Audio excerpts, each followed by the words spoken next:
Hey everyone, it's Jason. Welcome to some Doomlings. This is Castle Glass. It's a bolster expansion. What that basically just means is there's less cards than like a full big expansion, which would have a bunch of stuff, or a little tiny expansion. Just a little fun little box. But yeah, this has some extra neat mechanics to the game. So some of the other expansions we've had, some of the Legend of Enders, Imaginary Ends, have had little mini expansions in them, like 15 to 27 cards you can kind of add in, and they each have their own little like trait or a group of characters. And then even the Overlush expansion kind of had little mini groups. If you got enough of them, you could kind of add those little mini groups in there as well, like adventurers, or I think it was like birds and stuff like that. This has a different idea to it. So we said, welcome to the Castle Glass, where the finest treasures aren't gold, they're fish, coral, and shells. Collect these dazzling gems on the shore to outshine your rivals. Bask in the sun and let waves soothe your soul. And don't let the end of the world ruin your perfect vacation. It requires the base game to play. Because, one, there's obviously probably not going to be enough cards to play. That's why you need your base game. Plus, you need the extra ages and catastrophes and stuff like that. So what are we going to have in here? So we have this. 30 traits, 7 dominance, 2 ages, and 1 catastrophe. Greetings, traveler. Welcome to the Castle Glass, the city made of sand. Collect all the memories you can before the tides rise and wash the city away. This Castle Glass bolster expansion uses trait classes to the game, and with it 3 new classes: shells, coral, and fishes. See the class bonus dividers for more detail. The base game is required. So it is fully introducing these classes in here, but we kind of had, again, like saying Overlush, we kind of had an idea of something like that because it had cards that were like, they had little traits on there. I don't know if I can grab any out of here, if I have any. Just sitting right here, I can grab quick. Yeah, we had, so like this is from Overlush. So we had some like poisons. It's saying there's poisons in here. Now, I don't think they really had any keywords that triggered with them, much like the other expansions do. But they were definitely. So we get 2 cards to explain the rules here. So it says some traits belong to a class. So looking at the bottom of the card. So shells, crow, fish, or curious shells or exotic fish. Scoring at the end of the game, count the drop of life bonuses, sort your class cards. If you have 2 or more cards from the same class, each card with that class is now worth extra points. See below. +1 for class cards, or +2 for curious class cards, or +3 for exotic. So it's not just about just normal scoring, it's about also doing that stuff. So if we have 0 shells, 0 crows, you get 0 points. If you have 1 shell, +1 shell, +1 crow, you get 2 points. You get 1 for having a set. If you have 3 shells, but one's a curious and one's an exotic, because they're all shells, you score points, but you get more for each one. And then the last one showing if you have regular crow and a curious, you gain 3 points for those because they're both corals. Keep saying crows. And then the other one's a shell and exotic, you get 4 for that. So it gets you a total of 7 points. So it's interesting because it's going to add the idea of like, not just, again, playing cards for points, but maybe also trying to play them to collect these things. Now, does every single card in here have a thing? Yes, except for 1 dominant, which doesn't. Otherwise, every other card in here, it looks like, has one. Now, this could definitely be a thing. They could add another expansion like they've done later. Other ones, they've added other mini expansions to add into these. Or they could add newer other ones that do this as well. There could be different things as well. So it could be kind of interesting. So yeah, let's go ahead and take a look at what we have in here. We have Sunny. So it's Castle Glass, 1 of 40. Castle Glass right there is thing do. So we have, if it's shiny, pick it up. Play Sunny at any time to stabilize to 8 cards. We have Pearl, so it's an exotic shell. And I'm not going to always read the bottom things. Nature's prizes in a box. You may play 1 trait of each color. Ignore actions. Pip. Pip Pip Prey. It's a cat, crab cat. It's funny. Put all the traits of a face value of your choice. Natural Symmetry, a 1.618 on design. All players preview the next age. Sandy, I want this to last forever. Place the next age at the bottom of the age pile. Sea Glass. Sea Glass, play Sea Glass. Play at any time. They're kind of cute. Straighted. Don't count the lines. I'm younger than I look. Spiral Dome. Let's circle back on this. Draw 2 cards. Glossy. I wanted to get buff on the beach, but I just got buffed instead. Porous. I could tell you a joke, but it would be in poor taste. +1 to your game pool. Kalanchomancy. Listen to Conchi. Conchi will tell you what you want to hear. SpongeBob and the Magic Conch. Anytime, peek at the next age. Radio Symmetry. Keep your friends close and your enemies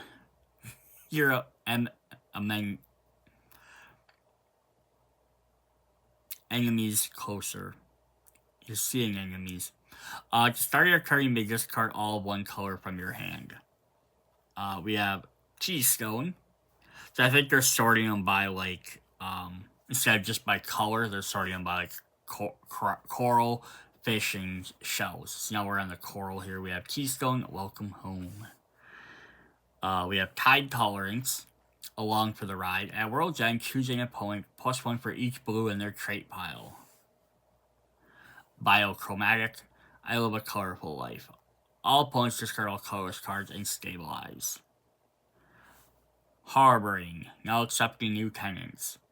Stabilize to 6 to end this turn. Brainy, don't forget to remind people they can play purple on they can't play purple on their turn.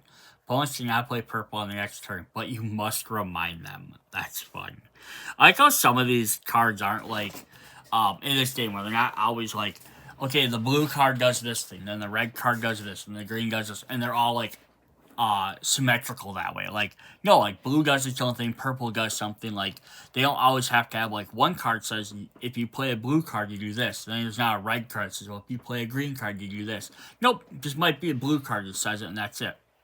This just kind of makes it interesting, because it's not like, I can look for my own version. We have Tabular, fetch me my cutlery, and set a placement upon my head. We have the Crystal Skeleton. Get your Reef Starter Kit today. All players discard Dominance from their hand and stabilize.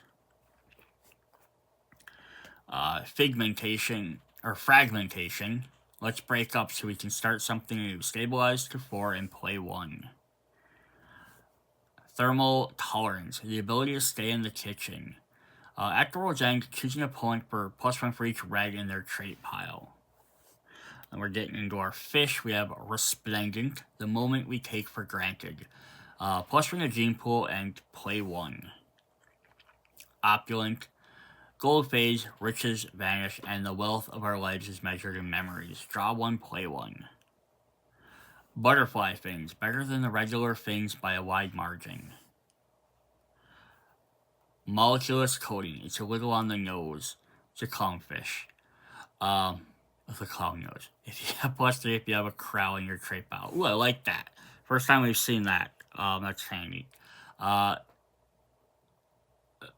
is it Tenderines? The reason they perfectly beautiful colors. You draw 1, you may play it now. Spiral Motion, spiraling out into control. Play 1, then return it to your hand. Cannot play the effect twice in 1 turn. Cannot return dominance. Asposmatic. Nothing screams danger like pretty colors. Draw 1, play 1. Like they have little stones at the bottom. That's cute. Guan crystals. Now it's my time to shine. Instead of stabilizing at the end of your turn, draw 2. Bethic, the 4 model. You may discard 1 card from your hand to play another trait. The Glass Predator. Dangerously Fragile. When you play Glass Predator, steal 1 from a point trait, then play 1.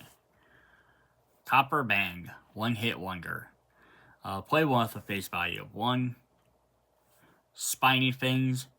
The advantages are threefold: agility, defense, and style. Play 1, then discard it. Black and blue, and a little green too.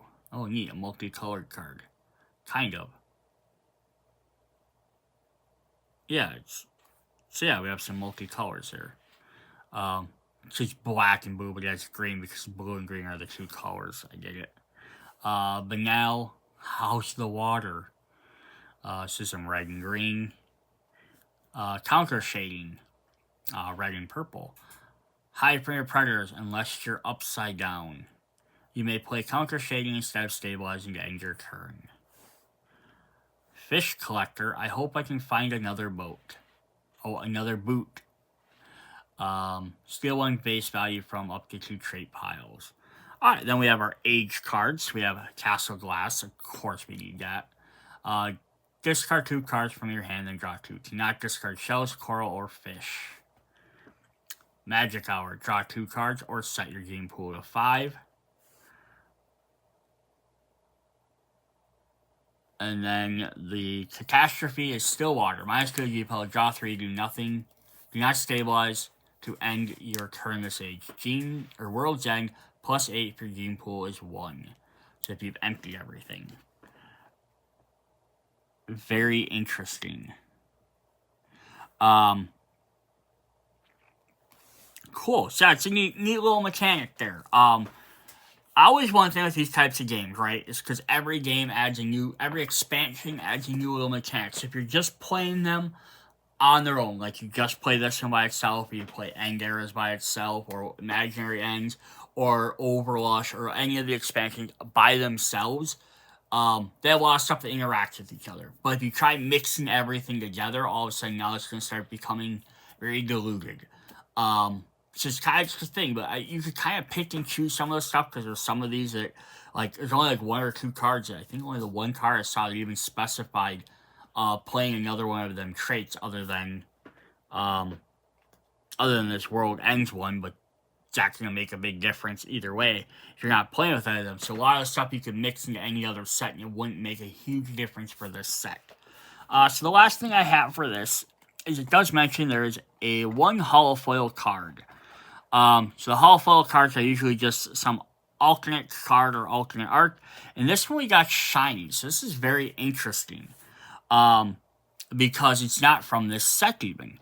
So it's a dominant card, says Forging the Future and Stabby Sticks. Reveal in hand 2 greens to play 1 trait or 2 blues for 1 gene pool. So if we can kind of get this to shine right, we have Proto. Which is just Doomlings for 25. So it's a Proto card. So this is like a special rare. So usually like they're just an alternate foil for another card that was in the set. But they did have some that could be extra bonus ones.